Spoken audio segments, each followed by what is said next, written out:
En los últimos miles de años, hemos deformado nuestra propia historia. Nuestras historias del pasado han sido cambiadas, alteradas, mal traducidas y completamente mal interpretadas, mientras completábamos el ciclo de la precesión de los equinoccios. Sin embargo, puntos de vista modernos de nuestra historia explican muchas cosas, pero han desestimado completamente algunas piezas muy importantes del rompecabezas, como por ejemplo, las pirámides de Giza. No hay una teoría moderna que explique la manera como fueron construidas. Individualmente, cada bloque no podría ser movido, ni con 50 personas tirando de él, y mucho menos, arrastrarlos cientos de kilómetros, para luego colocarlos unos sobre otros a más de 137 metros de altura, con una precisión que ni la más moderna tecnología de hoy en día puede lograr. Por no mencionar, que las alinearon con extrema precisión con el cinturón de Orión, en forma de la espiral Fibonacci, y justamente en el principal punto nodal de energía del planeta. Y esto es solo un ejemplo.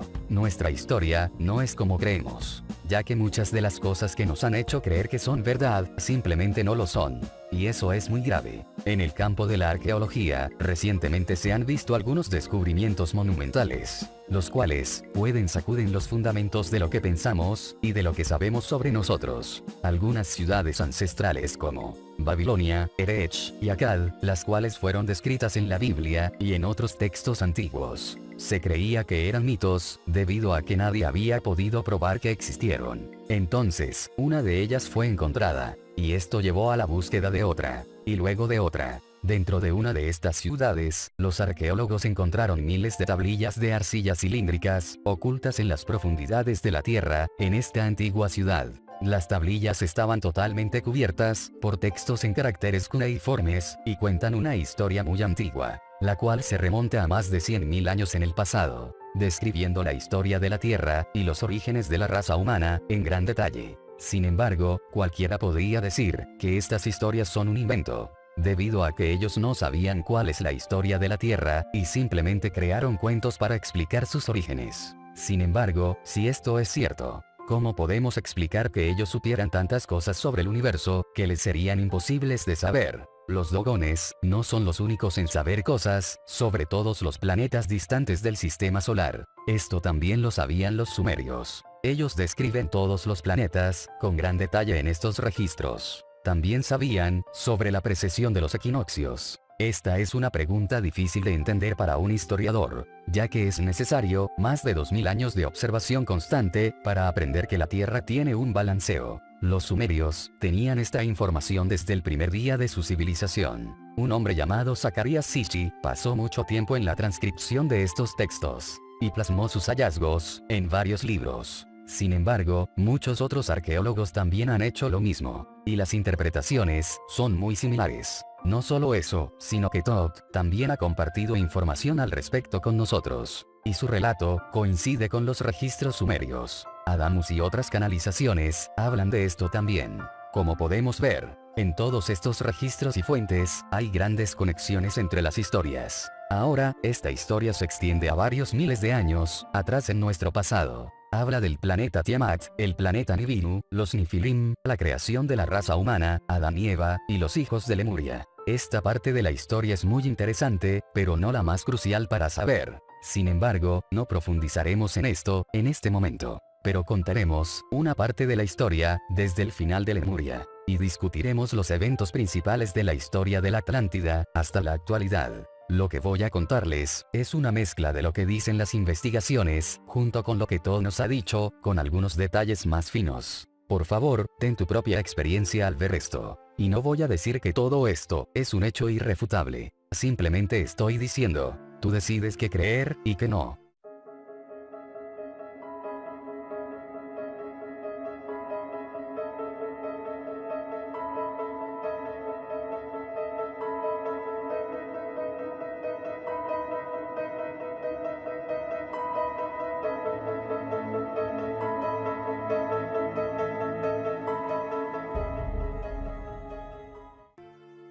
Hubo un tiempo, hace mucho tiempo, en el que los seres humanos tenían un nivel elevado de conciencia. Éramos interdimensionales y muy psíquicos. Nos comunicábamos a través del pensamiento y las emociones, al igual que lo hacen los animales, en lugar de hablar o escribir. La humanidad habitaba principalmente una serie de islas llamadas Lemuria. Pero hubo un cambio interdimensional de conciencia. Muchos pasaron a un nuevo nivel de existencia, y las islas de Lemuria se hundieron en el Océano Pacífico. Al mismo tiempo que esto ocurría, un nuevo continente emergió en el Océano Atlántico, y este fue nombrado la Atlántida. A principios del siglo XX, el camino espiritual de las personas de Estados Unidos era similar a lo que está pasando hoy en día. La gente empezó a aprender temas como la meditación, el estudio de la Atlántida y de Lemuria. Entonces, encontramos evidencia de que Lemuria existió, y esta evidencia tiene que ver con el coral. Si observamos detenidamente, podemos ver que el fondo del mar sube y baja constantemente. El coral solo se puede formar hasta los 46 metros bajo la superficie del agua. En 1910, los investigadores fueron capaces de ver los arrecifes de coral alejándose de la tierra firme hacia las profundidades. Se estima que la extensión de los arrecifes de coral se logró ver hasta los 549 metros bajo el nivel del mar, lo que significa que para que estos arrecifes se hayan formado, debieron estar a menor profundidad, y lentamente se fueron hundiendo. Probablemente, lo más importante, es que también se encontró la misma fauna y flora, desde las islas de Hawái hasta la isla de Pascua. Esta es una gran distancia, pero si se mira en un mapa, estas islas parecen formar una larga cadena. Esta cadena, de acuerdo con Todd, eran las costas occidentales de Lemuria. Es por esto que estas islas hoy en día tienen la misma fauna y flora, los mismos árboles, pájaros, insectos y bacterias. Para los científicos, esto solo puede ser posible si en algún momento existieron estrechos puentes de tierra entre estas islas. Posteriormente, estalló la Primera Guerra Mundial, y al poco tiempo, vino la Segunda Guerra.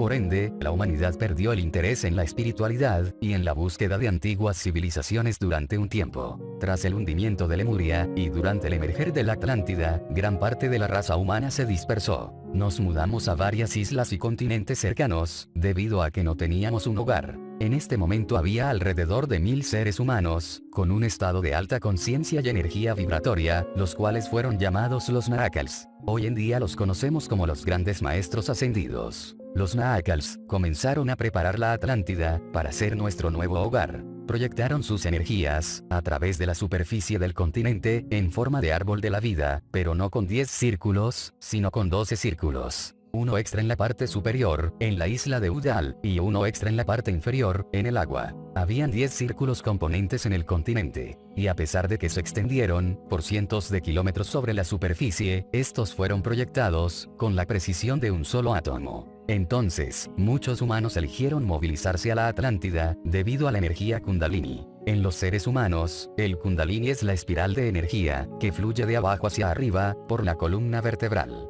Cuando se activa, proporciona una inmensa cantidad de energía a través de todos los chakras. La Tierra misma también tiene su propio Kundalini, debido a que la Tierra está viva, al igual que un ser humano, y este fluye desde el centro del planeta hasta un lugar específico en la superficie. En el lugar donde se proyecte el Kundalini, siempre residirán los líderes espirituales del mundo.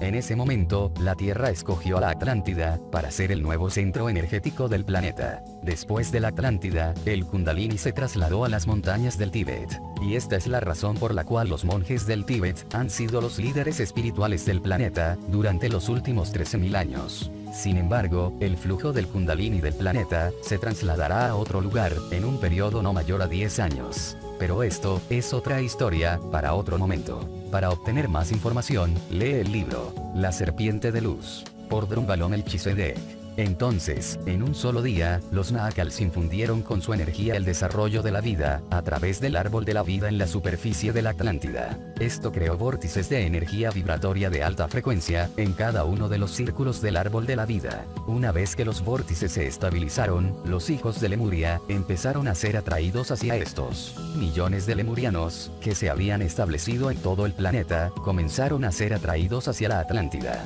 Entonces, comenzó una gran migración. Sin embargo, la esencia de la conciencia planetaria de los lemurianos solo había alcanzado lo equivalente a la edad de una joven de 12 años. Debido a que usábamos más el hemisferio derecho del cerebro, teníamos un pensamiento femenino, como el de una joven de 12 años. Y algunos de nuestros centros energéticos aún no estaban desarrollados. Los lemurianos trabajaron con estas energías, sin embargo solo pudieron dominar 8 de los 10 círculos energéticos. Cada lemuriano migrado fue atraído a uno de estos 8 centros energéticos, dependiendo de la naturaleza del individuo. Allí se instalaron y comenzaron a construir ciudades. Sin embargo, habían 2 vórtices a los cuales ninguna persona había sido atraída. Asimismo, estos 2 vórtices continuaban atrayendo a la vida hacia ellos, ya que los vórtices de energía no pueden estar vacíos y sin vida, ya que la vida siempre encontrará la manera de llenarlo. Esto es como cuando estás conduciendo por la autopista y vas detrás de otro automóvil.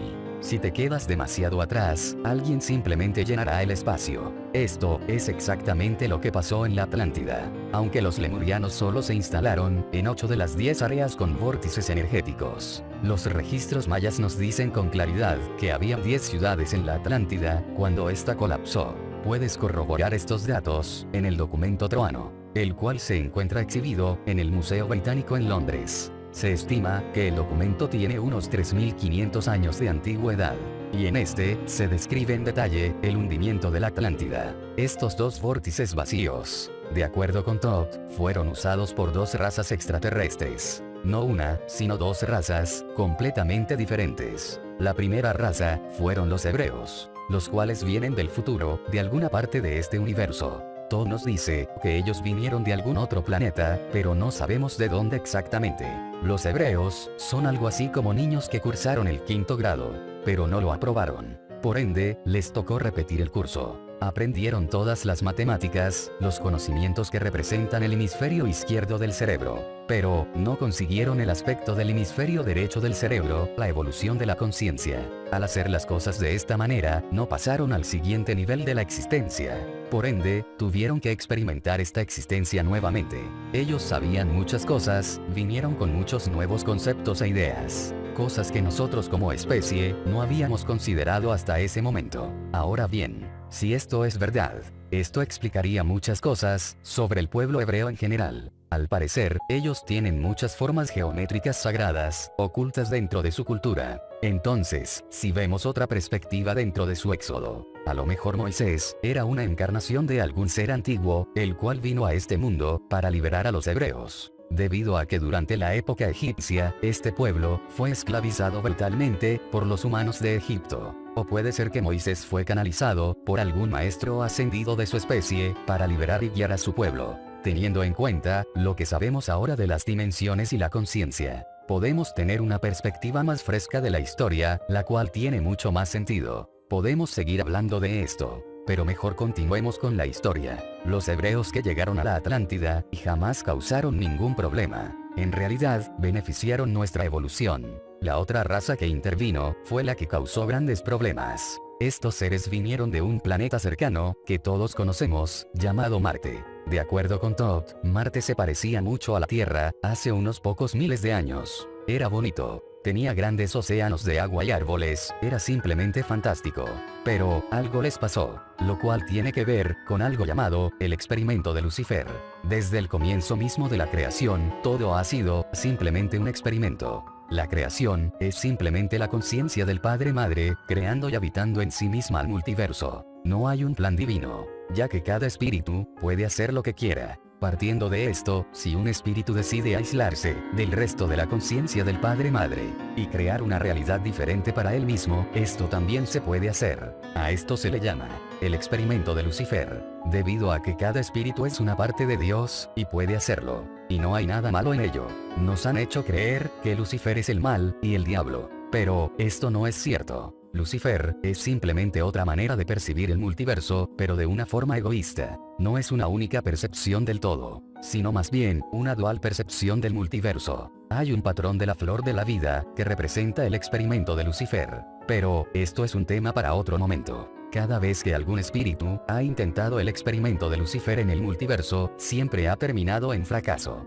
La especie se aísla del amor universal, convirtiéndose en pura energía masculina condensada. Se inclinan al uso exclusivo del lado izquierdo del cerebro. Lo que siempre ocurre, es que todos los individuos de la especie se vuelven codiciosos, y sin compasión por los demás. Por ende, todos los individuos terminan luchando entre sí, hasta que se aniquila toda su especie. Hace casi 1 millón de años, los seres de Marte intentaron el experimento de Lucifer, y este falló de forma espectacular. Básicamente, se separaron de la conciencia de unidad del multiverso, e intentaron crear una realidad aparte. Cuando los marcianos cortaron su lazo con la energía universal del amor, se convirtieron en seres de energía masculina concentrada, básicamente seres lógicos, y sin emociones. Por consiguiente, los marcianos acabaron peleando a muerte, unos contra otros. Marte se convirtió en un horrible campo de batalla.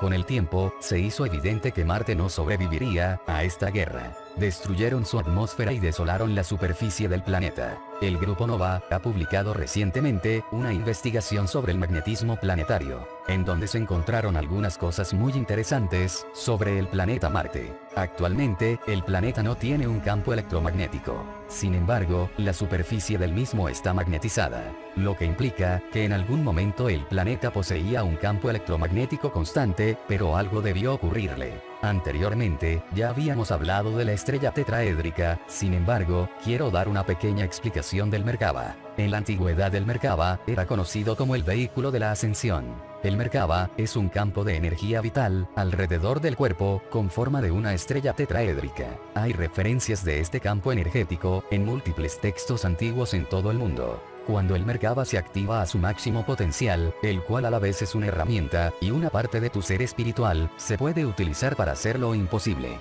como hacer cambios en las dimensiones, y viajar a través del tiempo-espacio por el multiverso. Antes de que Marte fuera destruido, sus pobladores construyeron enormes pirámides tetraédricas. Construyeron pirámides de 3, 4 y 5 caras. Con el tiempo construyeron un complejo, que fue capaz de construir un Merkaba sintético.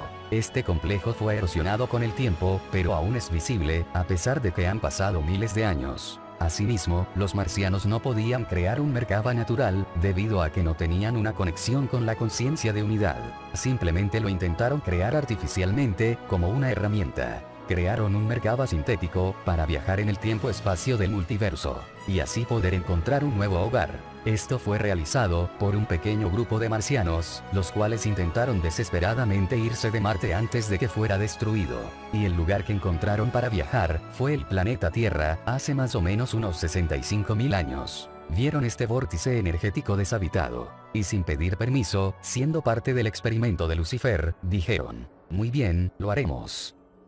Entonces, cruzaron por su Merkaba sintético, hacia el vórtice energético deshabitado, y al hacerlo, se unieron a nuestro mundo, cambiando nuestro camino evolutivo. El padre de Thoth, Ea, fue uno de los grandes Nahkals que se establecieron en la Atlántida, en la isla de Udal. Esta isla se encontraba en el vórtice superior, del árbol de la vida, básicamente, era el cerebro de la Atlántida. Y en ella, se construyó una pequeña ciudad llamada Poseidón. Esta ciudad, es a la que Platón hace referencia, cuando dijo que Poseidón tuvo 10 hijos, los cuales representan a los 10 vórtices energéticos, en el árbol de la vida. La ciudad de Poseidón, se componía de 3 anillos pintados en negro, rojo y blanco, los cuales representaban el símbolo de la Atlántida. Los grandes Nahkals eran representados por el círculo interior. El círculo del medio representa a los sacerdotes, llamados Maya, y el círculo exterior representa a los pobladores comunes de la Atlántida. Volviendo a la historia, eran muy pocos los marcianos que vinieron a la Tierra, a través del portal del Merkaba sintético. Lo primero que hicieron cuando llegaron a la Atlántida, fue tratar de tomar todo el continente. Trataron de declarar la guerra, e invadir todos los territorios. Sin embargo, se vieron frustrados, debido a su escaso número, en comparación con los millones de humanos atlantes. Por consiguiente, fueron derrotados fácilmente. Fuimos capaces de evitar sus planes. Sin embargo, no podíamos enviarlos de vuelta a su planeta. Cuando esto sucedió, en nuestro camino evolutivo de la conciencia como especie, teníamos lo equivalente a una adolescente de 14 años. Y los marcianos, eran una especie muy antigua, de pensamiento de energía masculina concentrada. Así que teníamos el siguiente panorama. Una adolescente de 14 años, tratando de comprender a un hombre mayor de 60 años. No teníamos otra opción. Los marcianos simplemente nos dijeron: gústenles o no, estamos aquí. No les importaba lo que pensábamos o sentíamos. Esto era algo parecido a lo que los colonos de América del Norte, le hicieron a los nativos norteamericanos. Una vez que el conflicto inicial había terminado, se acordó que los marcianos tratarían de entender la energía femenina que no tenían. Este sentimiento emocional, del cual no entendían nada en absoluto. Las cosas más o menos se calmaron por un tiempo. Pero poco a poco, los marcianos comenzaron a implementar sus tecnologías del lado izquierdo del cerebro, las cuales los humanos atlantes jamás habían visto. Uno tras otro, los marcianos siguieron mostrando estas invenciones de su lado izquierdo del cerebro, hasta que los humanos atlantes poco a poco vieron las cosas a través de su hemisferio izquierdo. Poco a poco, empezaron a convertirse en una especie de energía masculina. Poco a poco, los marcianos ganaron el control político de las ciudades, hasta que finalmente tenían todo el poder, como era su intención inicial. La enemistad entre los humanos atlantes y los marcianos nunca cesó, ni siquiera durante el final de la Atlántida. Muchos se odiaban entre sí, y los humanos atlantes fueron degradados socialmente y tratados como inferiores. Era como un mal matrimonio que el componente femenino detestaba, pero que al componente masculino no le importaba si al componente femenino le gustaba o no. Esto permaneció así durante muchos milenios, hasta que aproximadamente hace unos 26.000 años, comenzó a manifestarse lentamente la siguiente fase. Antes de continuar este tema, tenemos que explicar qué son los cambios polares. En la década de los años 30, el señor Edgar Cayce canalizaba información para un geólogo, cuando se detuvo y dijo: hay algo que debes saber, en un futuro próximo, los polos terrestres cambiarán. El señor Cayce era un hombre muy brillante, con una conexión muy fuerte con las dimensiones superiores, donde se comunicaba con otros seres de altas conciencias. Gran parte del sistema de creencias llamado la Nueva Era, se fundamenta en la información derivada de sus canalizaciones. Sin embargo, sus métodos fueron encasillados en la categoría de conocimientos y técnicas incomprendidas, debido a que nadie entendía lo que el señor Cayce estaba haciendo en ese momento. No obstante, cuando el señor Cayce hablaba, mucha gente escuchaba. Entonces, algunos geólogos comenzaron a explorar la posibilidad de un cambio polar, y se encontraron con algo sorprendente. Se encontraron evidencias importantes, que dieron un peso enorme a lo que el señor Cayce estaba diciendo, las cuales han cambiado la opinión del mundo en esta materia. Los científicos aseguran que si habría un cambio de polos físicos, también habría un cambio en los polos magnéticos. A través del estudio de las capas de lava, los geólogos han podido determinar cuál era la dirección del campo magnético del planeta, cuando las capas de lava analizadas se encontraban a diferentes profundidades. Encontraron que uno de los polos magnéticos del planeta, anteriormente se encontraba cerca de Hawái.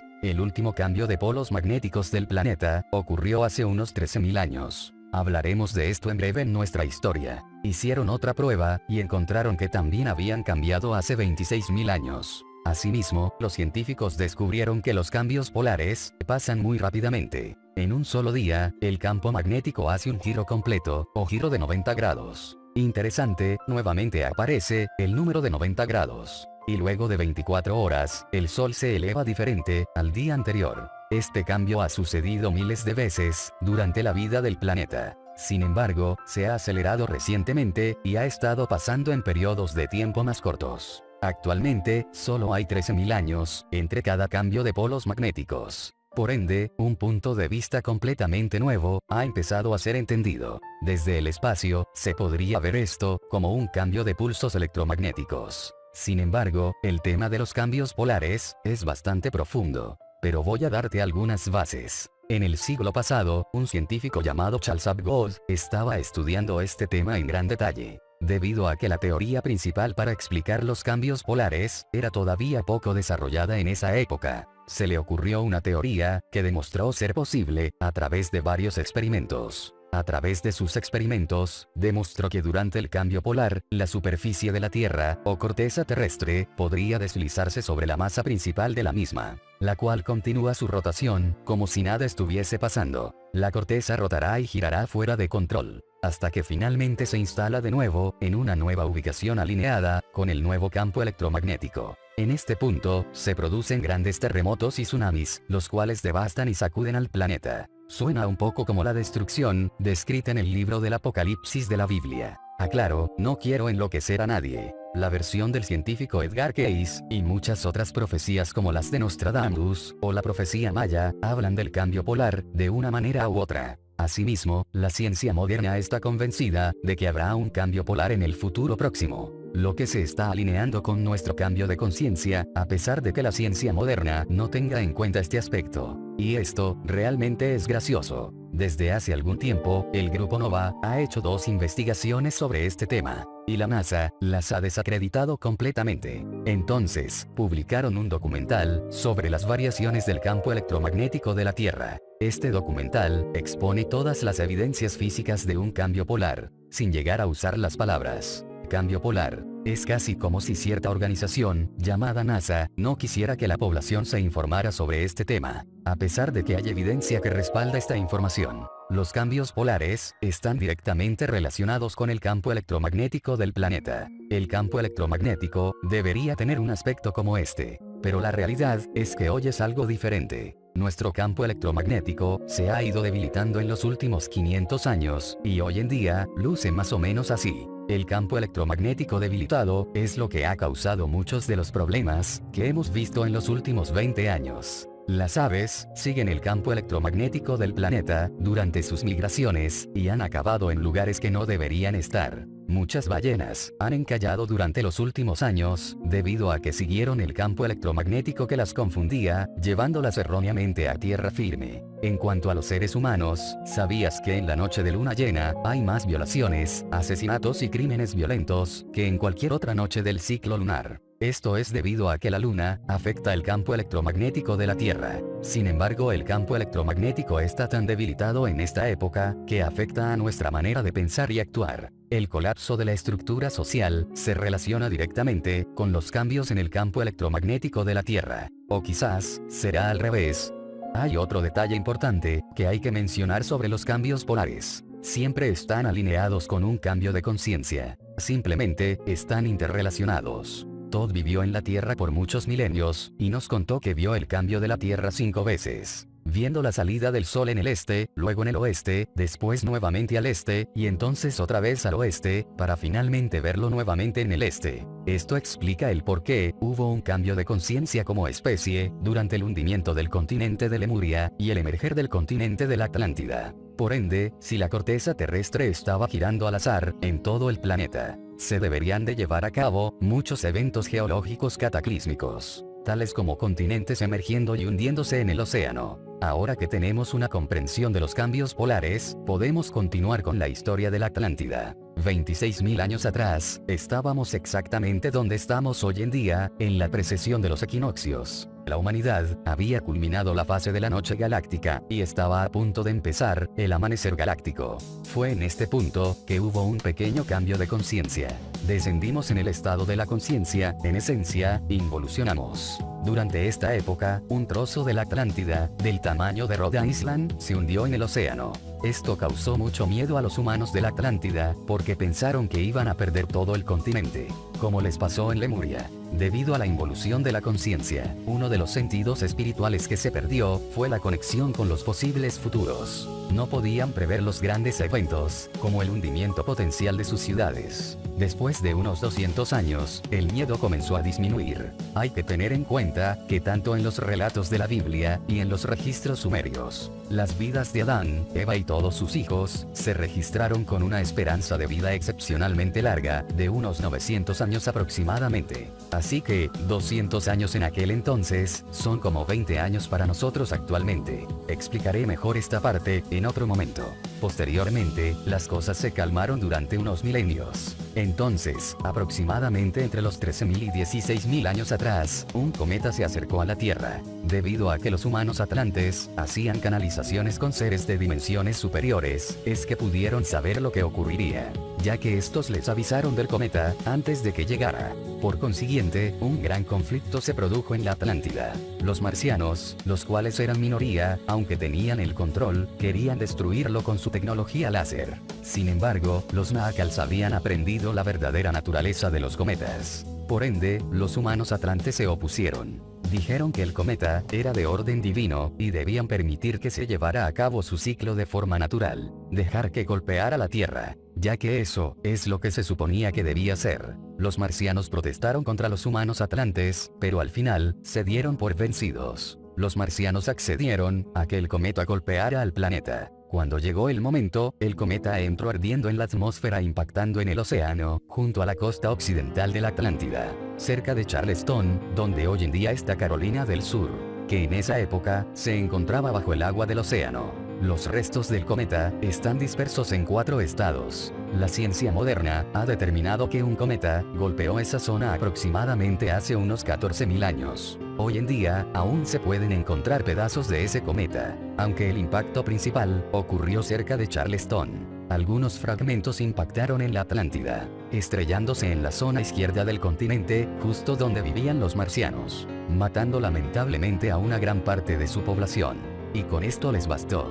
Dijeron, esto es todo, nos separamos, y haremos lo que nosotros queramos. Pueden hacer lo que ustedes quieran, pero nosotros no los escucharemos nunca más. Ya conocemos lo que esto ocasiona, lo hemos visto en familias divorciadas, en múltiples culturas. ¿Y los niños? Bueno, mira a nuestro mundo moderno de hoy.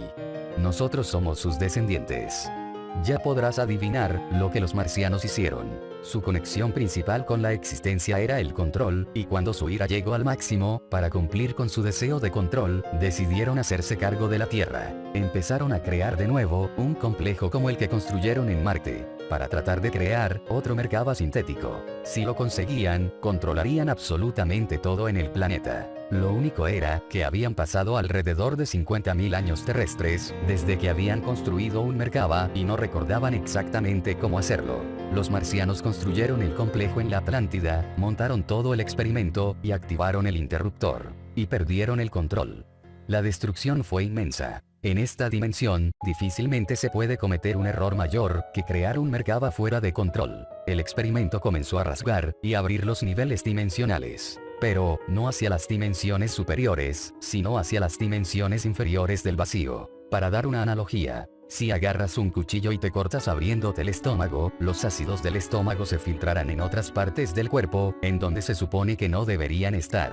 Esto es rasgar dimensiones con portales, y dejarlos abiertos. Los marcianos, literalmente, casi destruyen el planeta. El desastre ambiental que estamos experimentando hoy en día no es nada en comparación a esto. Aunque los desastres de hoy en día son el resultado directo de estos acontecimientos. Debido a esta ruptura en los niveles dimensionales, un gran número de espíritus de energía negativa y seres del vacío fueron expulsados de sus respectivas dimensiones hacia nuestra dimensión. Se vieron arrastrados a un mundo que no conocen o no entienden. Y para poder sobrevivir en esta dimensión, necesitaban cuerpos. Por ende, empezaron a entrar de forma automática en los cuerpos de los seres cercanos, sin importar de qué especie fueran. Por cada cuerpo, habían cientos de estos espíritus, de energía negativa del vacío. Estos seres eran terrícolas, como nosotros, pero muy diferentes, ya que no venían de esta dimensión. Fue una catástrofe sin precedentes. Probablemente, fue la catástrofe más grande de toda la historia del planeta. La razón por la cual los grandes Nahakals eran especiales, no era solamente por su alto grado de conciencia, o porque eran los guías de la Atlántida, sino porque habían conseguido lo que hoy llamamos, la inmortalidad. Digamos que descubrieron una manera de mantener sus cuerpos sanos y saludables durante el tiempo que quisieran. Sin embargo, no se quedaron atrapados en sus cuerpos físicos, ya que ellos podían elegir cuándo trascender. Asimismo, al transmigrarse a otro cuerpo, en otra existencia, no sufrían de la gran pérdida de memoria que tenemos la mayoría de los espíritus cuando encarnamos. Eran capaces de hacer esto al expandir su conciencia de amor universal con meditaciones tántricas. Básicamente, sexo en altas dimensiones. Así es como Thoth fue rey y sacerdote de la Atlántida por miles de años. Y posteriormente fue uno de los guardianes de la Tierra, hasta hace unas pocas décadas, cuando le transmitió parte de sus recuerdos y su comprensión sobre la geometría sagrada a un hombre llamado Drunvalo o Melquisedec.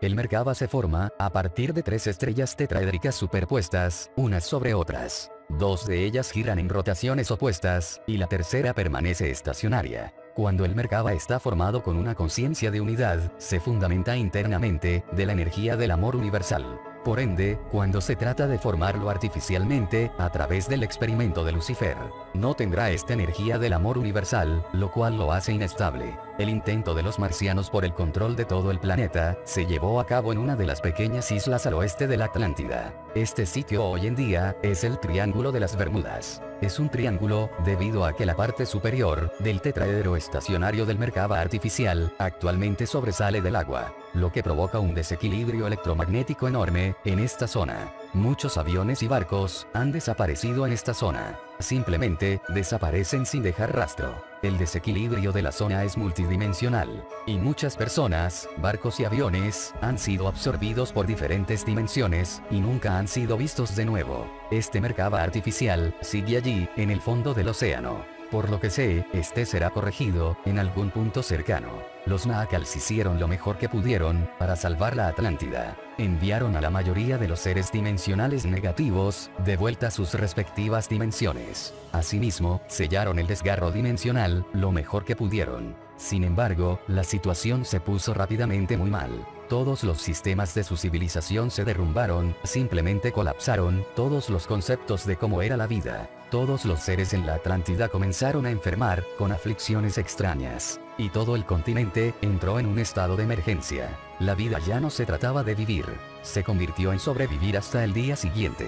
Fue literalmente un infierno en la Tierra. Los Nahacals ya no tenían ni idea de qué hacer. Eran niños en comparación con los acontecimientos que les tocaba afrontar. Por lo tanto, oraron a los más altos niveles de la vida consciente del multiverso, pidiendo la ayuda de cualquiera que los pudiera oír. El problema fue revisado por muchos seres de altos niveles de conciencia. Lo que nos dijeron fue esto: ustedes están en una gran caída. Están por tocar fondo en el nivel 1. El lugar más bajo de conciencia en el que se puede estar en esta dimensión, donde todo se resumía a sobrevivir. Además, habíamos cambiado nuestro pensamiento. Ya no éramos una especie de pensamiento de energía femenina, así que teníamos que empezar el primer nivel como una especie de energía masculina. Sin embargo, y esto es lo más sorprendente, solo tendríamos 13.000 años para poder alcanzar una conciencia crística. Normalmente, se necesitan más de 100.000 años para que una especie pueda alcanzar una conciencia crística. Teníamos que hacerlo en una fracción de ese tiempo. Si no lo hacemos, simplemente no vamos a sobrevivir. Esto nunca ha sucedido antes, en este universo. Thoth, que en ese entonces era el rey y el Nahacal principal de la Atlántida, supo que tendríamos que realizar este experimento nosotros mismos como especie. Thoth y los Nahacals recibieron las instrucciones de los niveles más altos de conciencia y empezaron la difícil tarea. Thoth pidió ayuda a su hermano Ra y al sabio Nahacal Araragat, los cuales fueron reyes anteriores de la Atlántida, para realizar juntos el experimento. Para entender lo que hicieron, tenemos que hablar de redes de conciencia planetaria.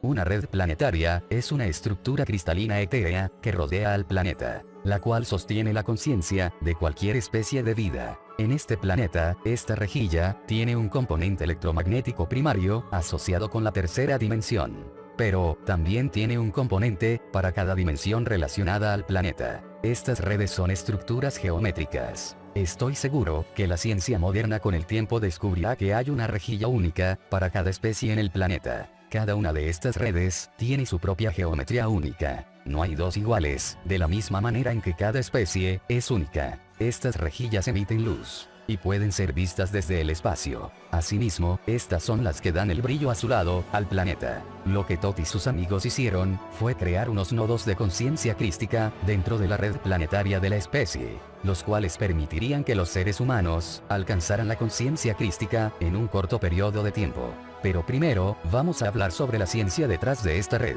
Tal vez has oído hablar del experimento del centésimo mono. Durante un lapso de 30 años, unos científicos estudiaron una especie de simio llamado Macaca fuscata en una isla de Japón. A los simios se les proporcionó unas patatas, dejándolas caer en la arena. A los simios les gustó mucho las patatas, pero no les gustaba la arena. Unos pocos simios jóvenes descubrieron que podían lavar las patatas antes de consumirlas, y algunos de ellos les enseñaron la técnica a sus padres. Sin embargo, muy pocos simios adultos aprendieron la técnica. Esto continuó igual por algún tiempo, hasta que un día los simios que conocían esta técnica, llegaron a una población considerable. Entonces, la técnica empezó a propagarse más rápido que antes. Los simios en todas las islas cercanas y en el continente, empezaron a aprender rápidamente la técnica, a pesar de que no había una conexión física entre sus individuos. Por ende, se planteó la hipótesis de que debía existir una conexión latente desconocida entre todos los individuos de una misma especie. Entonces, ¿qué hizo el equipo de investigación?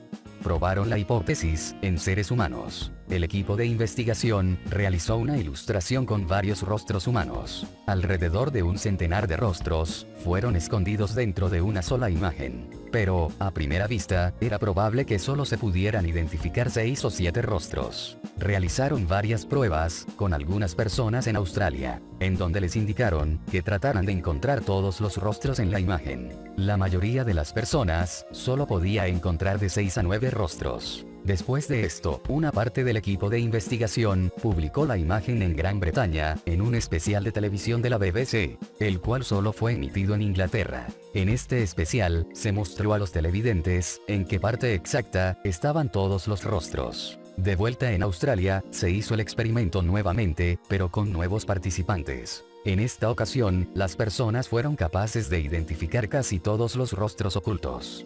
Tras este experimento, se comprobó que existe una conexión latente, que afecta el aprendizaje colectivo, de todos los individuos de una misma especie. Citando el lema de la ciencia de la noética, siempre aprendemos cosas nuevas cada día. A esta conexión entre los individuos de una especie, se le llamó la conciencia en masa. En la lección 11, activación y evolución del ADN, hablamos sobre los 3 primeros niveles de conciencia. Asimismo, cada uno de estos niveles de conciencia tiene su propia red geométrica, distribuida por todo el planeta. Estamos actualmente en el segundo nivel de conciencia, y su red geométrica se basa en la interacción del quinto cuadrado con el sexto círculo del diagrama. Los gobiernos de Rusia y de Estados Unidos estudian nuestra red actual de conciencia desde los años 60, o probablemente desde mucho antes. Si trazamos la red del segundo nivel de conciencia sobre la superficie del planeta, encontraremos pequeñas bases militares en muchos de los puntos nodales energéticos de la red.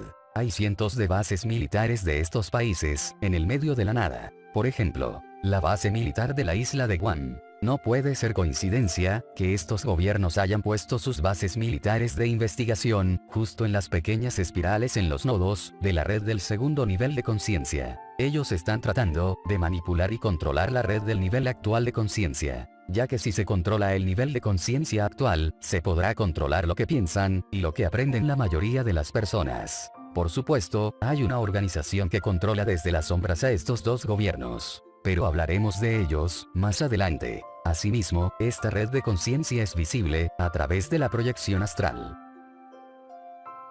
Hace 13.000 años, Thoth, su hermano Ra, y el sabio Naakal Araragat estaban por crear un complejo planetario que es capaz de construir una red de conciencia crística en un periodo de tiempo de 13.000 años. Lo primero que hicieron fue volar a un lugar que hoy en día se llama Giza, pero en aquel entonces se llamaba la Tierra de Kem. En esa época era una selva tropical, no un gran desierto como es hoy en día. Primero, crearon la red crística por todo el planeta, en la cuarta dimensión. Y luego, empezaron a manifestarla en nuestra tercera dimensión, en el plano físico. Se dirigieron al nodo energético más fuerte del planeta, y construyeron un complejo, que hoy se conoce como la Cruz Solar. Estos hombres, eran seres de quinta dimensión en aquel momento, con un nivel muy elevado de conciencia. Por consiguiente, eran capaces de manifestar cosas físicas desde sus pensamientos, con su energía vital. De acuerdo con Thoth, él fue el que construyó las pirámides, no el rey egipcio Keops. Thoth dijo que construyó las pirámides unos 200 años antes de que ocurriera el cambio polar del campo electromagnético del planeta.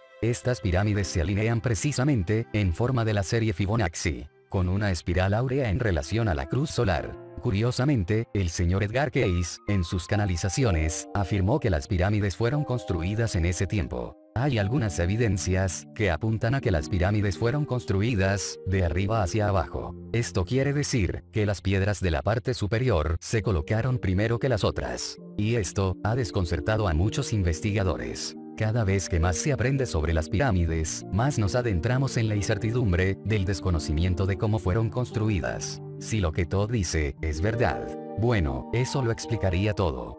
A partir de aquí, Thoth y sus amigos construyeron toda una red de templos y estructuras, en los puntos nodales energéticos más importantes de esta red de conciencia crística, en la cuarta dimensión.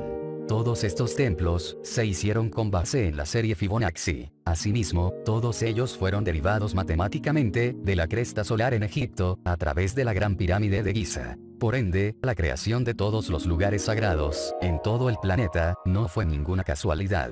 Fue una sola conciencia de unidad, la que creó todos los complejos, como Machu Picchu, Stonehenge, Saguán, entre otros. Hay algunas excepciones, pero la mayoría fueron creados por una conciencia individual, que formaba parte de una red de conciencia de unidad. A pesar de que las pirámides de Giza fueron construidas muy rápidamente, muchas de las estructuras antiguas del mundo se hicieron primero en la cuarta dimensión. Y poco a poco, fueron bajando su frecuencia vibratoria, hasta que se manifestaron en la tercera dimensión. Este proceso, en muchos casos, tomó un largo periodo de tiempo. La investigación del señor Richard Hoagland sobre la red energética del planeta fue un gran avance en este campo. Sin embargo, él no fue el primero en investigar esto. En su investigación, descubrió cómo un monumento antiguo sagrado se extrapola a partir de otro, y este mismo de otro. Actualmente, uno de los temas de debate más controvertidos de esta época son las líneas ley. Las líneas ley son las relaciones geométricas entre los diversos monumentos y lugares sagrados. Los arqueólogos están descubriendo conexiones importantes entre los principales lugares espirituales en el mundo. Y ahora, sabemos por qué están conectados. Estos sitios tuvieron que manifestarse físicamente, en nuestra dimensión, para que se pudiera manifestar la conciencia crística de nuestra especie. En cierto modo, podemos pensar en los grandes monumentos espirituales, como un sistema de cableado eléctrico gigante, el cual necesita unos 13.000 años de flujo de energía constante, para poder ponerse en marcha. Solo para no dejarte en suspenso. La red ya está completamente cargada y activa, aunque no se está utilizando completamente. Felicidades, raza humana. Hemos sobrevivido.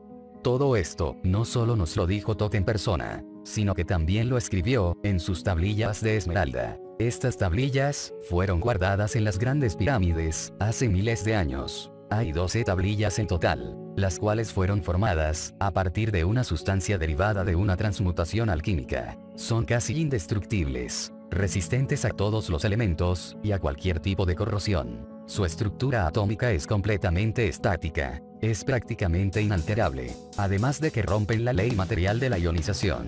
Contienen una gran sabiduría, además de que se pueden leer en diferentes niveles de conciencia, generando múltiples interpretaciones proporcionales al nivel de conciencia del lector. Si te interesa, te aconsejo leerlas, con mucha prudencia y respeto. Como probablemente puedes deducir, Thoth jugó un papel muy importante en todos los acontecimientos, y la mayor parte de esta información proviene de él. Asimismo, Thoth también ha proporcionado la mayor parte de la información sobre la flor de la vida, y su relación geométrica con los niveles de conciencia, los cuales están íntimamente ligados a la geometría del universo. Teniendo en cuenta la calidad y cantidad de información que Thoth ha compartido, pensarás muy seriamente que la siguiente parte de la historia es muy cierta. La Gran Pirámide tiene una legendaria falta de culminación. De acuerdo a las tablillas esmeralda, en el fondo de la Gran Pirámide hay una sala llamada la Sala de Registros. Esta habitación no fue construida por Thoth, y es mucho más antigua que la civilización de la Atlántida. Dentro de la Sala de Registros está la piedra angular con forma de pirámide, la cual tiene 5 pulgadas y media de alto, hecha de oro macizo, con una imagen holográfica tallada completa de la pirámide. Y en la imagen holográfica se pueden ver todas las habitaciones, hasta las más pequeñas. Sin embargo, esto nos deja con una pieza faltante de 7.3 metros de alto, de la punta de la Gran Pirámide. Si lo que Thoth dice es verdad, la pieza que falta, en realidad es una nave muy especial. Y el acceso hacia la nave, es a través de la Esfinge. La Esfinge, de acuerdo con Thoth, no tiene 13.000 años de antigüedad, sino aproximadamente 1 millón de años. Bajo la Esfinge, cerca de los 1.600 metros bajo la tierra, hay una sala redonda, con un piso plano y techo plano. Dentro de esta habitación, está el objeto sintético más antiguo del planeta. El objeto tiene un tamaño aproximado de 40.000 metros cuadrados, es redondo como un disco, y las partes inferior y superior son completamente planas. La superficie superior e inferior de la nave tienen alrededor de 3 átomos de espesor, con un patrón geométrico superpuesto, el cual tiene esta forma. Asimismo, este patrón tiene exactamente 5 átomos de grosor. Todo nos dice que la fuente de poder de la nave proviene de la energía de la conciencia. Esta se alimenta de pensamientos y sentimientos de altas frecuencias, y se conecta directamente con el Merkaba del piloto. En esencia, se convierte en una extensión de los campos de energía toroidales del piloto. La nave está íntimamente conectada con el espíritu de la Madre Tierra, y es una herramienta de protección para el planeta. Todd construyó la pirámide para que se adaptara a esta nave. Cuando está en la parte superior de la Gran Pirámide, se crea esta imagen desde arriba. La nave tiene una circunferencia igual al perímetro de la Gran Pirámide. Como ya explicamos en la lección 11, evolución y activación del ADN, en donde aparezca la relación Phi, siempre se manifestará la vida. La nave solo puede ser pilotada por el alma más pura de todo el planeta. Cada vez que nos acercamos al punto de la percepción de los equinoccios, es cuando nuestros polos hacen estos cambios, lo cual nos vuelve muy vulnerables. En este punto, las civilizaciones tienden a degenerarse, y mientras las cosas se vuelven caóticas, a menudo hay especies que quieren acabarnos. Esto ha sucedido siempre, no solo con nosotros, sino en todas las conciencias en evolución, en todos los mundos. Cada vez que una especie extraterrestre negativa trata de exterminarnos, el alma más pura del planeta encuentra su camino a la nave. Al pilotarla, la esencia del planeta se conecta con esta persona, dándole un gran poder. Entonces, todas las emociones y pensamientos del piloto se manifestarán en la realidad física. Analicemos esto. Si la energía de la conciencia es el componente central primario de todo el planeta, no tendría sentido que ésta tenga su propio mecanismo de defensa. Esta defensa es una nave que se conecta a la esencia de la Madre Tierra, permitiendo que el planeta tenga una protección. Este gran acontecimiento ocurrió recientemente. Esto pasó en el mismo año en el que se activó la red de la conciencia crística. Era el año 1989, y teníamos problemas con los grises, una raza de extraterrestres de energía masculina distorsionada, que poco a poco fue infiltrándose en el planeta, debido a un conflicto del pasado. Una mujer peruana, con un espíritu muy puro, hizo el proceso de ascensión a la red de la conciencia crística. Encontró la nave, y se interconectó con esta. Sintonizó la frecuencia de la cuarta dimensión.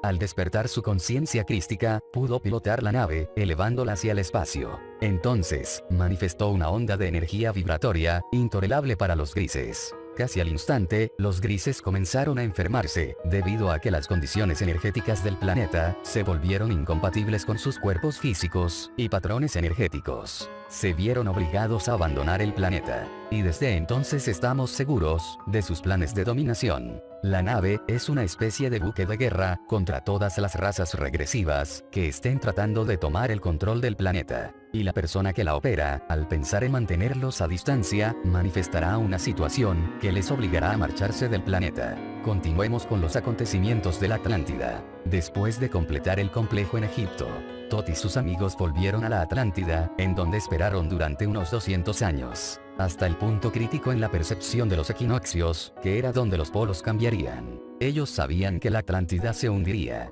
y estaban listos para esto. Previamente, en Tot y sus amigos. Tot, los polos están cambiando. Oh, el cambio polar. Wow, ¿qué le pasan a tus ojos? No tengo la más remota idea. Cuando Todd vio los signos del inminente cambio polar, volvió a la Tierra de Ken y pilotó la nave hacia el cielo. Voló a la Atlántida, y recogió a los Naakals restantes. Los Naakals no eran solo pasajeros, ya que todos estaban trabajando en unidad, para poder crear un gran Merkaba alrededor de la nave. Volvieron a la Gran Pirámide, y aterrizaron la nave en la parte superior, formando la relación Phi con la pirámide. Y entonces, sucedió. Los polos comenzaron a cambiar, y la conciencia de la humanidad cayó en picada. Asimismo, el campo electromagnético del planeta colapsó, y toda la vida entró en el gran vacío de los 3 días y medio de absoluta oscuridad, los cuales han sido descritos por muchas culturas antiguas en el mundo. Las tablillas Esmeralda dicen que cada vez que pasamos por un cambio polar, pasamos por un espacio vacío, a medida que cambiamos nuestra frecuencia de energía. Y este cambio dura alrededor de 3 días y medio. Esto se representa en el documento troano, con 3 piedras y media pintadas de negro. La ciencia moderna llama a este evento, la zona nula electromagnética. Durante el cambio de polos, se manifiesta un fenómeno en el que todo parece desaparecer, por un tiempo determinado. Por lo general es entre 2 a 4 días, y la última vez, fueron 3 días y medio. Aquí es donde las cosas se ponen interesantes. Lo que nos ocurrió no suele pasarle a una especie normal, porque la mayoría de las especies avanzadas tienen desarrollado su Merkaba en el momento del cambio. Nosotros no lo desarrollamos, debido a nuestra pequeña crisis. Por ende, fuimos aspirados en el espacio vacío sin protección. Esto dio lugar al hecho de perder nuestros recuerdos, como especie. La ciencia moderna ha descubierto que todos nuestros recuerdos se almacenan en células interconectadas en nuestro cerebro. Lo que no entiende la ciencia moderna todavía es que hay una conexión de los recuerdos de toda una especie con el planeta mismo. Mencionamos esto anteriormente, cuando explicamos cómo los cambios en el campo electromagnético de la Tierra pueden afectar nuestra manera de pensar y de actuar. El Merkaba es un campo electromagnético de alta frecuencia que se crea alrededor del cuerpo, el cual puede servir como una protección para tu cuerpo físico y tu conciencia contra la zona nula electromagnética. Entonces, ¿qué pasó con todas las conciencias que no tenían esta protección? Quedaron prácticamente en blanco. Muchos humanos de la Atlántida se encontraban en un nivel de conciencia superior al nuestro, eran casi seres de una dimensión superior, tenían cuerpos y mentes muy avanzados, y eran capaces de prácticamente cualquier cosa. Algunos eran capaces de manipular las moléculas, como si estuvieran en la 4ª dimensión, lo que les permitía interactuar con estas, sin el contacto físico. Es difícil de explicar, porque literalmente puedes dar forma a tu entorno, cuando alcanzas estos altos estados de conciencia. En este punto, los humanos podemos ser creadores. Ya que conocemos y comprendemos el flujo de la energía universal, básicamente, nos hacemos uno con la energía del amor de Dios. Sin embargo, nuestra especie involucionó, cayendo en el primer nivel de conciencia de esta 3ª dimensión. Básicamente, descendimos en la conciencia hasta 0. Olvidamos cómo utilizar la glándula pineal, y poco a poco, se encogió al tamaño de una uva pasa, cuando anteriormente, tenía el tamaño de un globo ocular. Cuando esto sucedió, olvidamos cómo respirar correctamente, y cómo atraer la energía del universo a nuestros cuerpos. Por ende, nuestra esperanza de vida se fue a pique. Esta es la razón por la cual hemos pasado de una esperanza de vida de 900 años a una máxima de 90 años. Como especie, no habíamos experimentado una existencia tan densa desde hace mucho tiempo. Éramos como una especie de supercomputadora que fue formateada y dejada sin ningún sistema operativo. Esta es la razón por la cual tenemos estos cuerpos avanzados que no sabemos utilizar correctamente. Por consiguiente, estamos físicamente avanzados, en comparación a casi todas las otras manifestaciones de vida de este planeta, en esta 3ª dimensión. Durante un tiempo, los pocos supervivientes del hundimiento de la Atlántida eran literalmente bárbaros peludos, los cuales deberían descubrir el fuego nuevamente. La razón por la cual ha sido tan difícil el encontrar pruebas físicas de la existencia de la Atlántida es porque muchos de los acontecimientos de la Atlántida ocurrieron en una dimensión superior, pero en este mismo planeta. Todo lo que he dibujado de la Atlántida no se puede tomar de forma literal, porque estos son solo ilustraciones. Esta masa de tierra existió físicamente en este planeta, pero los atlantes no la habitaban en esta misma dimensión. Si la nave no hubiera sido protegida por el Merkaba en conjunto, todos sus ocupantes habrían perdido su memoria. Entonces, cuando la Tierra salió del vacío electromagnético, comenzaron su trabajo nuevamente. Tot y 1/3 de los grandes Naakals se movilizaron a la isla del Sol en Bolivia. El sabio Nakaal Araragat y 1/2 de los grandes Naakals se trasladaron al Tíbet. Y Ra, con el tercio restante, se establecieron en Egipto. Entonces, esperaron al momento correcto. Ahora, estamos empezando a cerrar las brechas entre esta historia y nuestra historia conocida. Sin embargo, entre el final de la Atlántida y la aurora de nuestras primeras civilizaciones conocidas, que eran los sumerios y los egipcios, hay una brecha de 6500 años. ¿Qué pasó con la humanidad en ese periodo de tiempo? Para entender esto, tenemos que ver nuevamente este gráfico de la precesión de los equinoccios. El punto C es donde involucionamos en la conciencia, y al mismo tiempo, es nuestro punto de inicio en la noche galáctica. Thoth, su hermano Ra, y el sabio Naakal Araragat, esperaban hasta el punto D.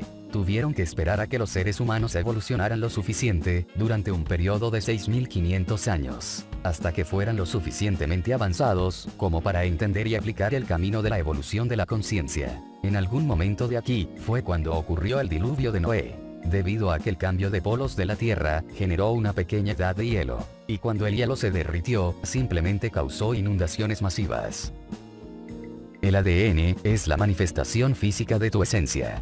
Básicamente, es el aspecto físico de tu alma. Ahora, hablaremos sobre el cambio del ADN en los codones. Hay 64 posibles codones en el ADN, y un ser humano promedio solo tiene 22 codones por cada cromosoma. Sin embargo, se han encontrado 6 codones de más en los niños nacidos en los últimos 20 años. Asimismo, ellos pueden elegir 2 codones específicos de los 6 disponibles. Estos niños son los que conocemos como los niños índigo, niños de cristal y niños superpsíquicos. Esto es un cromosoma. Básicamente, es mucho ADN envuelto en esta extraña forma de H, la cual se encuentra en cada célula del cuerpo, que es el recipiente de la conciencia. Thoth nos dice que cada nivel de la conciencia tiene su propia red, la cual es proporcional a una distribución específica de codones y cromosomas. El segundo nivel de conciencia, que es donde nos encontramos actualmente, tiene 44 codones y 2 cromosomas. Para cualquier científico, esto es biología básica. El primer nivel de conciencia tiene 42 codones y 2 cromosomas. El tercer nivel de conciencia tiene 46 codones y 2 cromosomas. El cuarto nivel de conciencia tiene 48 codones y 2 cromosomas. Y el quinto nivel de conciencia tiene 50 codones y 2 cromosomas. La principal diferencia física visible entre estos grupos de ADN, en las diferentes manifestaciones antropomórficas de la vida, es la altura. En el primer nivel de conciencia, los seres tienen una altura promedio de 1.2 a 1.8 metros. En el segundo nivel de conciencia, los seres tienen una altura promedio de 1.5 a 2.1 metros. En el tercer nivel de conciencia, los seres tienen una altura promedio de 3 a 4.8 metros. Esto es en lo que estamos a punto de convertirnos. En el cuarto nivel de conciencia, los seres tienen una altura promedio de 9.1 a 10.6 metros. Y en el quinto nivel de conciencia, que es el último del que tenemos información, los seres tienen una altura promedio de 15 a 18 metros de altura. A lo mejor, alguna vez oíste hablar de un ser llamado Metatrón, o el arcángel hebreo, quien es la representación de la perfección, de lo que los humanos podemos llegar a ser, el cual tiene una altura de 16.7 metros. Los últimos 2 niveles de conciencia están aún muy lejanos para nosotros. Este es un lugar en Egipto, llamado hoy en día, Abu Simbel.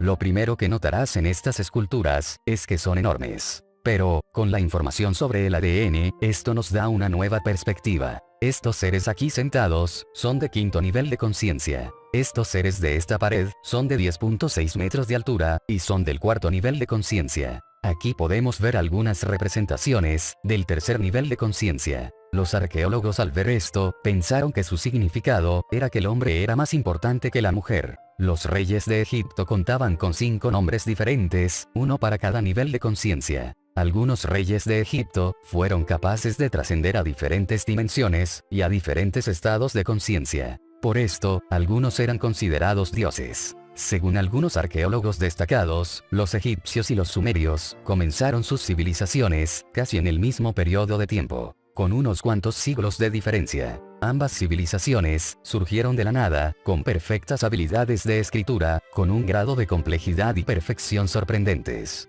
Cuando aparecieron por primera vez, su escritura y lenguaje eran extremadamente sofisticados y claros. Y poco a poco, esto se fue degenerando, al pasar las generaciones. Ningún arqueólogo puede explicar cómo sucedió esto. colocaron a los sumerios y a los egipcios en una clasificación especial que llamaron evolución escalonada, la cual propone el siguiente gráfico. De un momento a otro, estas civilizaciones obtuvieron su lenguaje pleno y completo. Entonces, el conocimiento se estabilizó. Posteriormente, ocurrió otro salto enorme. Y de repente, sabían cómo hacer grandes sistemas de distribución de agua. Entonces, poco tiempo más tarde, se convierten en maestros de la hidráulica. Pero, ¿cómo es que los egipcios y los sumerios hicieron esto? Thoth nos dijo que cuando estábamos evolucionando nuevamente, más o menos hace unos 6500 años, su hermano Ra y algunos maestros Naakals aguardaban en una pequeña ciudadela subterránea, debajo de la Gran Pirámide. Volveremos con este tema más adelante. El hijo de Thoth, llamado Tat, formó un grupo llamado la Hermandad Tat, que es un grupo secreto que todavía existe hoy en día, como protectores y guardianes de los templos sagrados. Hoy en día, este grupo aún está conformado por maestros Naakals con altos niveles de conciencia. Entonces, los miembros de la Hermandad Tat tuvieron que esperar unos 7000 años, hasta que encontraran a alguien con el suficiente grado de evolución, para entender lo que le iban a enseñar. Cuando se enteraron de que había alguien con el potencial adecuado, sintonizaron su frecuencia a la tercera dimensión, lo visitaron, y le dieron un montón de información. Ellos le dijeron, si haces esto, entonces pasará esto. Entonces, el potencial dijo, increíble. Luego pasaron a la clandestinidad, para esperar algo de tiempo, para repetir el proceso. Esta es la razón, por la cual la evolución de los sumerios y de los egipcios, se disparó en pasos agigantados. Sin embargo, en cuanto a los sumerios, ellos recibieron una historia más detallada, de quien los asistía. Describieron a los sumerios muchos detalles de la historia, y les dijeron, esta es la historia de su planeta. Los sumerios conocían la precesión de los equinoccios, ya que se lo explicaron los Naakals de la Atlántida. Después de este periodo de crecimiento escalonado, empezamos a quedarnos dormidos en la evolución de nuestra conciencia. Entonces, las cosas empeoraron una vez más. Fue nuestro momento de empezar el sueño consciente, en la percepción de los equinoccios. Y aunque los Naakals nos habían dado un gran impulso, nos quedamos conscientemente dormidos. Ahora, voy a contarles una historia interesante. La historia de la ciudad bajo la pirámide. Mantén la mente abierta, porque no hay demasiadas pruebas, para lo que voy a decir. Por más de 40 años, el señor de Umbaló Melchizedek ha estado estudiando la conciencia humana, a través de la geometría sagrada, con múltiples maestros espirituales de todo el mundo. En 1996, se puso en contacto con una fuente en Egipto, que le dijo que algo increíble había sido descubierto. Una tablilla de piedra salió de la tierra, entre las patas de la esfinge, a plena luz del día. La sacaron, y cavaron la tierra, entre las patas de la esfinge. Entonces, encontraron una habitación, con 3 túneles al final de la misma. Uno de los túneles provenía de la Gran Pirámide, el cual tenía otro túnel adyacente, y este estaba protegido, por un muro de luz. Las balas no lo atravesaban, y ninguna persona podía acercarse, sin sentir que iba a morir. Entonces, el gobierno egipcio, contrató a un hombre espiritual, que podía desactivar el muro de luz. Asimismo, habían contratado a los estudios Paramount, para documentar el evento, ya que ellos habían filmado recientemente, la apertura de la tumba del rey Tut. Por ende, tenían una buena relación con el gobierno de Egipto. El gobierno de Egipto quería que los estudios Paramount pagaran unos cuantos millones de dólares por los derechos del documental. Pero en el último minuto, el gobierno egipcio pidió otro 1,5 millones extra, por debajo de la mesa. Los estudios Paramount se enojaron, y decidieron retirarse del proyecto. Posteriormente, las cosas estuvieron quietas durante 3 meses. Entonces, el señor de Umbaló recibió una llamada de su fuente, el cual estaba involucrado directamente en este proyecto. Un día, aparecieron 3 hombres extraños, que pudieron deshabilitar el muro de luz. Entonces, se encontraron dentro de un edificio muy grande, el cual se prolongaba por kilómetros bajo tierra. Sin embargo, este edificio solo era el borde de una ciudad subterránea gigante. Un tiempo más tarde, un arqueólogo egipcio, llamado Larry Hunter, comenzó a estudiar esta ciudad detalladamente. Encontró que la ciudad tenía 9,5 kilómetros de largo, por 12,9 kilómetros de ancho, con 58 metros de alto. Asimismo, encontró que la ciudad estaba delineada, por unos templos específicos en Egipto. Así como las 3 pirámides de Giza, se alinean directamente con el cinturón de Orión. También hay pequeños templos, que se alinean con otras estrellas de esta constelación. Y estos templos, trazan el mapa de la ciudad subterránea. Asimismo, estos templos están hechos de una piedra especial, llamada Koinin Stone, la cual no se encuentra en ninguna parte de Egipto. Bastante impresionante. Muy recientemente, antiguos túneles encontrados en Rumania, tienen distancias kilométricas enormes que llevan a Egipto, sin embargo no entraremos en detalles sobre este tema. Esta es una historia interesante. Si quieres, lee el libro, El amanecer de Transilvania, por Radu Sinemar. Para ser claros, esto es información que no es aceptada por el gobierno egipcio. Pero la ciudad subterránea que Todd mencionó, que tenía capacidad para 10.000 personas, es la misma que el señor Larry Hunter cartografió con los templos, que coinciden con el patrón de la constelación de Orión. Hace 3.000 años, estábamos en nuestra etapa más baja, de nuestra evolución. Y estábamos tocando fondo, en el camino de la conciencia. Repentinamente, con su conciencia de luz, 3 hombres llegaron a nuestro mundo, para darnos un pequeño empujón. Todo en el antiguo Egipto era sintético. Toda la civilización giraba alrededor de alcanzar los estados superiores de conciencia, pero trataban de hacerlo, a través de herramientas. Sin embargo, no veremos cada una de las herramientas de forma individual, pero daremos un vistazo general a este tema. Esta herramienta, se utilizaba para la transferencia de vibraciones de alta frecuencia al cuerpo, junto con el gancho y el mayal. Este pequeño dispositivo, era una especie de generador de energía. Lamentablemente no hay mucha información sobre él. Sin embargo, esta cosa, era su herramienta más importante, lo llamaban el Ankh. Vieron el Ankh como el secreto para la vida eterna. Este no se utilizaba como una herramienta física, sino como una herramienta energética. Ellos utilizaban esta herramienta, con su energía sexual. Asimismo, esto podría ser un tema enorme por su propia naturaleza, ya que toca conceptos, como el desplazamiento de la energía a través de la columna vertebral, la cual pasa por los 7 puntos de energía principales, o chakras, los cuales contragiran a medida que la energía, se extiende a través de todo el cuerpo. Pero, básicamente, la energía sexual, o energía kundalini, es una energía muy poderosa. Sin duda, hoy en día muchas personas abusan de ella.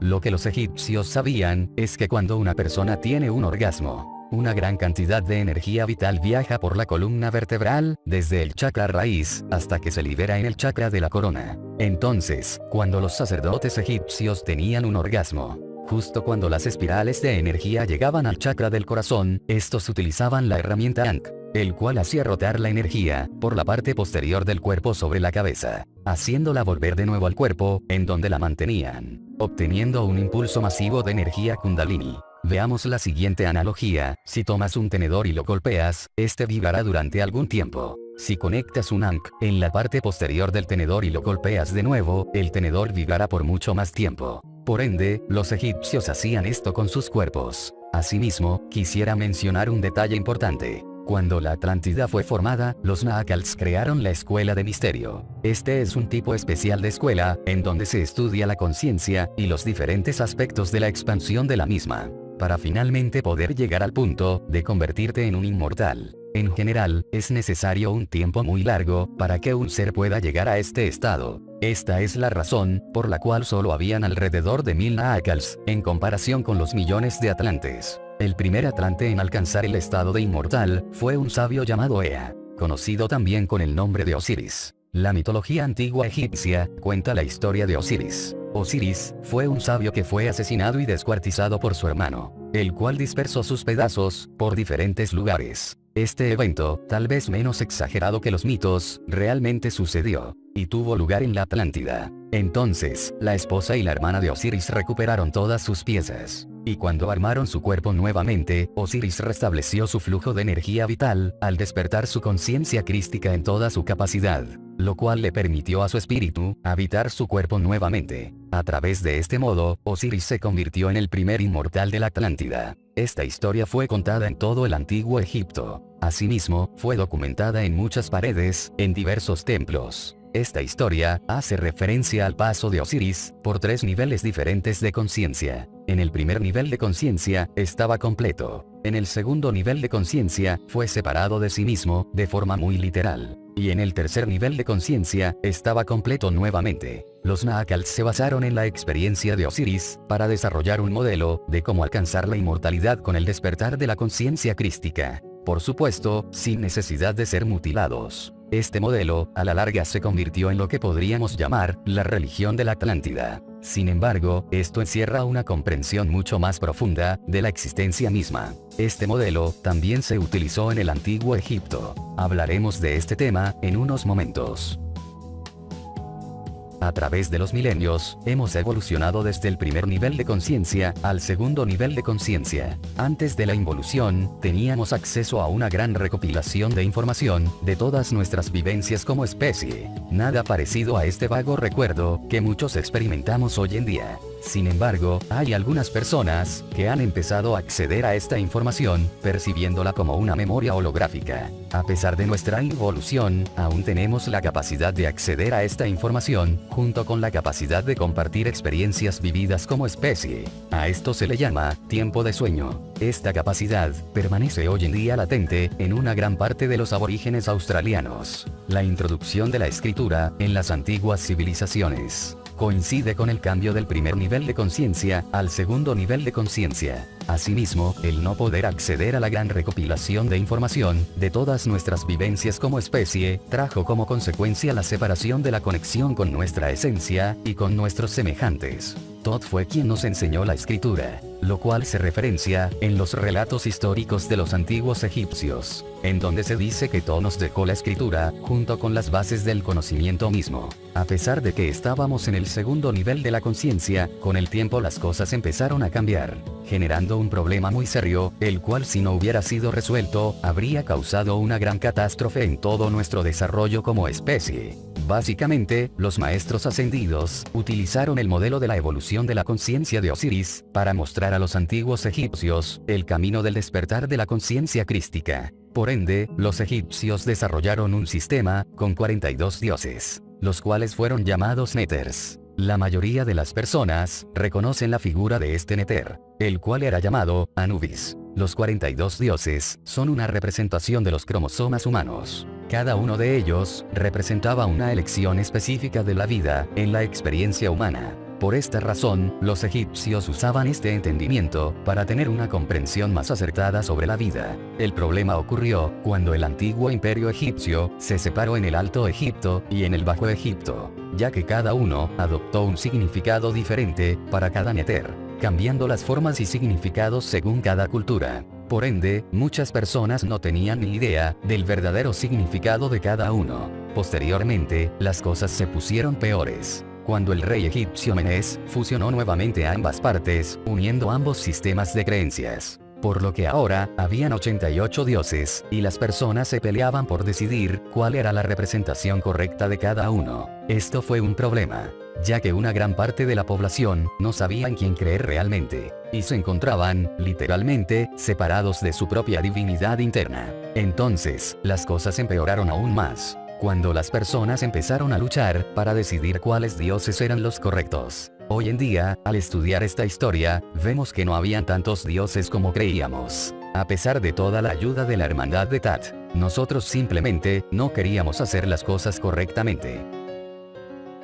Hubo un corto periodo en la historia de la civilización egipcia que la mayoría de los historiadores no han entendido adecuadamente. Hay una historia del antiguo Egipto, la cual relata la vida y obra de un inusual faraón, que durante 17 años y medio gobernó de una forma muy diferente. Su nombre era Akenatón. Antes de él, se podría decir que solo habían reyes, ya que Akenatón fue el primer gobernante, con un nombre que significa, en lo que te convertirás.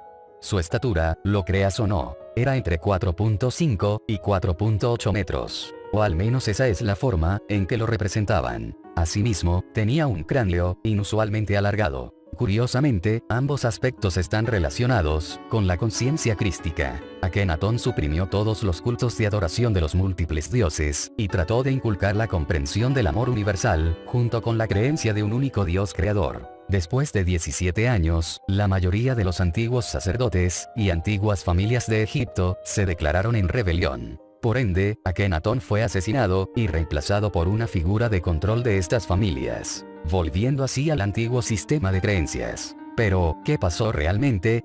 Algunos años antes de estos sucesos, Thoth pidió ayuda a dos inmortales, el Naakalai y la sacerdotisa Naakaltilla. Ellos concibieron en una dimensión superior a un ser de conciencia crística. Asimismo, Tot hizo que el anterior faraón eligiera a Akenatón como su sucesor. Esta es la razón por la cual los arqueólogos no han encontrado el verdadero origen de Akenatón. Por ende, después de la muerte del faraón Amenhotep III, el joven Akenatón fue nombrado faraón. Durante su gobierno, Akenatón usó toda su influencia para llevar a Egipto una religión unificada, en donde solo había un solo Dios. Asimismo, usó las imágenes de un disco solar para representarlo. A los sacerdotes egipcios no les gustó esto, debido a que las creencias religiosas se centraban en los sacerdotes. Entonces Akenatón dice, no necesitan a los sacerdotes, ya que Dios está dentro de cada uno de nosotros.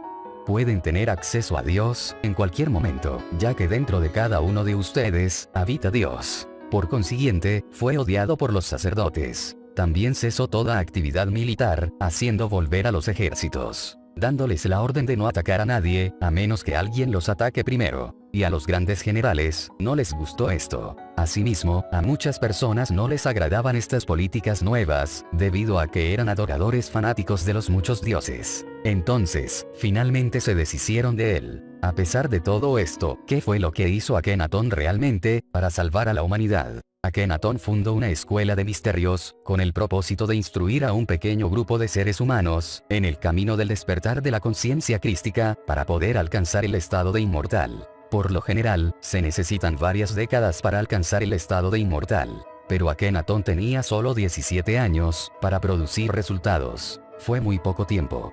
Pero lo hizo. Logró instruir a 300 personas, en el camino hacia la inmortalidad, en ese corto periodo de tiempo. Y a pesar de ser asesinado por las élites, su legado continuaría en estos 300 inmortales, los cuales cuidarían de Egipto. Tot escribió en las tablillas Esmeralda, siglos después de la Edad de Oro del Antiguo Egipto. He invitado a un prominente aprendiz, llamado Pitágoras, a estudiar en la Gran Pirámide, y le he instruido en la geometría sagrada del universo. Años más tarde, este hombre pasó a ser una de las mentes fundamentales del desarrollo de la antigua Grecia, la cual se fundamentaba originalmente bajo las escuelas de enseñanza de la geometría y los sólidos platónicos. Asimismo, Tot vivió algunos siglos en la antigua Grecia, en donde era conocido como Hermes Trimegisto. Con el pasar de los años, los inmortales de Akenatón se convirtieron en un grupo llamado la Hermandad de Senia, e inicialmente emigraron a un lugar llamado Masada, en Israel. Esta es la razón por la cual hoy en día, las ruinas de Masada son conocidas como la capital de la Hermandad de la Esenia. Asimismo, en esta hermandad habían dos personas en particular, y es posible que hayas oído hablar de ellos alguna vez en tu vida. Estos eran María y José. Ahora todo tiene sentido. Este era el plan de los maestros ascendidos, el cual consistía en traer a este mundo un ser de alta conciencia, que enseñaría a los humanos el camino de la conciencia crística. Él nacería en la tierra, como un ser de segundo nivel de conciencia, como un hombre regular, y sería capaz de despertar la conciencia crística en el transcurso de su vida. Entonces, al realizarse el proceso del despertar de la conciencia crística, la experiencia de la transición de esta evolución de conciencia quedaría grabada en la red de conciencia de la especie humana, la cual se estaba estructurando en aquel momento. Él fue capaz de hacer la transición, porque él era un ser originario del quinto nivel de conciencia. Este hombre, hoy en día se le conoce como Jesús de Nazaret, y su nombre en aquella época era Yahshua Ben Nur. Si Yahshua no hubiera venido a este mundo, no tendríamos acceso hoy en día al proceso del despertar de la conciencia crística. Ninguno de nosotros podría siquiera saber que estos niveles superiores de conciencia existen. Simplemente, nos destruiríamos a nosotros mismos. De acuerdo con lo que nos dice Tot, María y José concibieron a Yahshua en una dimensión superior. María podría haber sido virgen físicamente, pero al unir su esencia con José en una dimensión superior, crearon un contenedor físico para un alma del quinto nivel de conciencia, con el fin de que ésta pudiera venir a la tierra a tener una experiencia humana. Según las leyes universales, esto es imposible hacerlo de otra manera. Yahshua vino a este mundo como cualquiera de nosotros, solo que él fue capaz de realizar las tres etapas de la ascensión: la muerte, la resurrección, y la transmigración física a un estado superior de la existencia. Él nos dio estas experiencias, para que todos nosotros también podamos despertar nuestra conciencia crística. Ahora, como todos sabemos, la historia de Yahshua que todos conocemos, está incompleta, ya que se nos dice que él era un niño, el cual desapareció por algún tiempo, y luego apareció otra vez, cuando tenía 30 años. Hay un libro llamado Los 18 años ausentes de Jesucristo,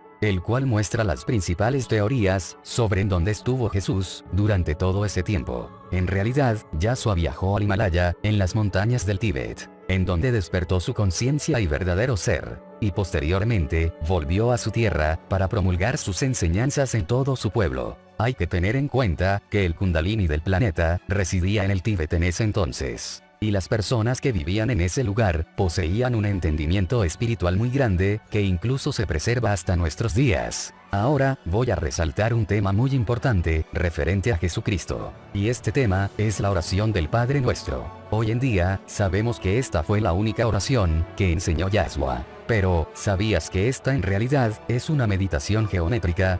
Un hombre llamado Bodhi McCoy pasó más de 20 años estudiando esta oración, analizándola con la geometría sagrada, y descubrió algunas sincronizaciones increíbles. En su libro, Vive la Promesa, explica cómo la oración original, no la versión extendida que nos han enseñado, tiene 7 segmentos o pensamientos, que convergen perfectamente con los 7 chakras, y con las 7 ramas originales del yoga. Bodhi nos enseña cómo podemos aprovechar esta oración, ya que él y su esposa han desarrollado múltiples meditaciones, con base al Padre Nuestro, llamadas danzas del corazón. Es bastante interesante, ver cómo todo en el universo se relaciona directamente, con la geometría sagrada. Para obtener más información, puedes visitar la página lifedepromise.net. Si estudias la religión cristiana, y la religión egipcia, encontrarás que hay un paralelismo en casi todos los sentidos, excepto para la comprensión de los egipcios, sobre Dios. La mayoría de la evidencia muestra que la religión cristiana es derivada de la religión egipcia, a pesar de que esta desacredita directamente a muchas de las prácticas politeístas de la religión egipcia.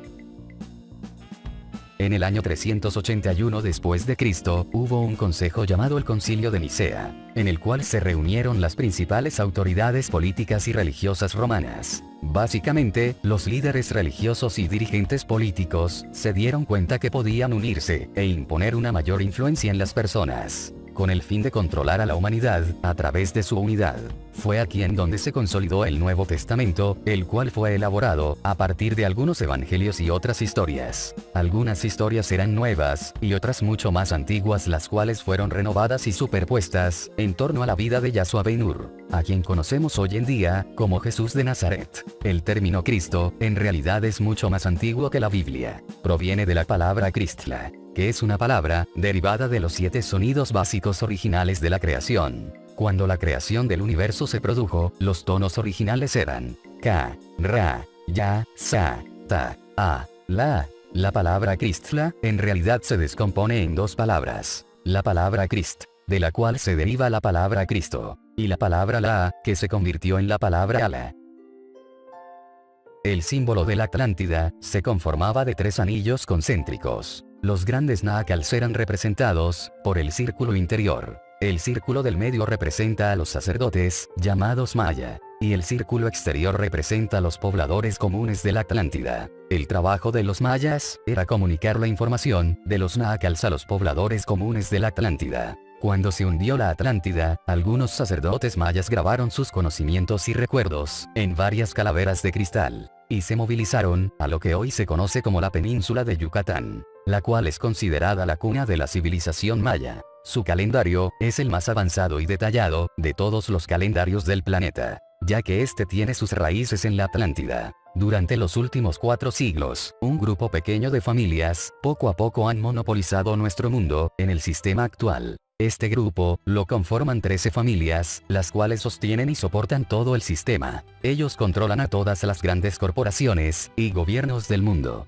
ya que poseen el 90% del dinero existente. Ellos controlan nuestro mundo moderno, desde la cima de la pirámide del sistema. Hoy en día, se les conoce como los Illuminati, con la excepción de que esto no es realmente lo que son. La palabra Illuminati significa los iluminados, ya que inicialmente, esta sociedad se estableció hace mucho tiempo, como una sociedad secreta, que se centraba en la expansión del conocimiento, a través de acuerdos científicos y espirituales. Quiero dejar claro que las sociedades secretas no fueron inicialmente malas. ya que éstas se fundamentaban en que solo unos pocos tenían el entendimiento suficiente para comprender la información que la persona promedio en ese momento no aceptaba y demonizaba. Estas sociedades tenían que ser mantenidas en secreto debido al control que tenía la Iglesia Católica, ya que ésta cazaba ferozmente a todos aquellos que tuvieran cuestionamientos científicos y espirituales. Los masones fueron una de estas organizaciones. Si haces una investigación sobre los sucesos de ese periodo de la historia,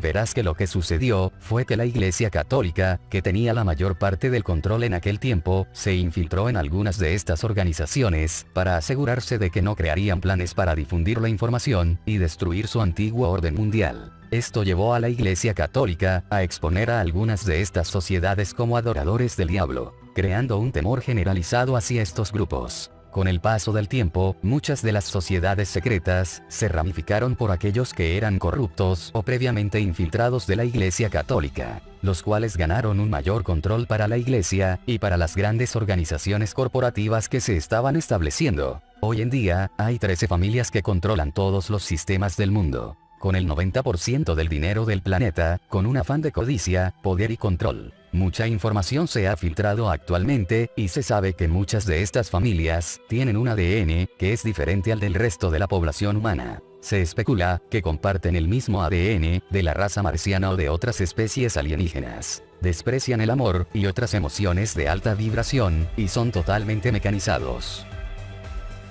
Esto nos lleva al final de esta lección 12, la historia de la humanidad. Pero, en realidad no es el final. Por un lado, solo hemos arañado la superficie al discutir muchos de estos temas. Para el tema de las sociedades secretas, se necesitarían 2 o 3 lecciones más para poderlo explicar bien. Además, la historia de la humanidad aún no termina, porque todavía la estamos viviendo. Lo que pasará después depende de ti. Esta historia, a pesar de ser increíble y escandalosa, explica muchas cosas.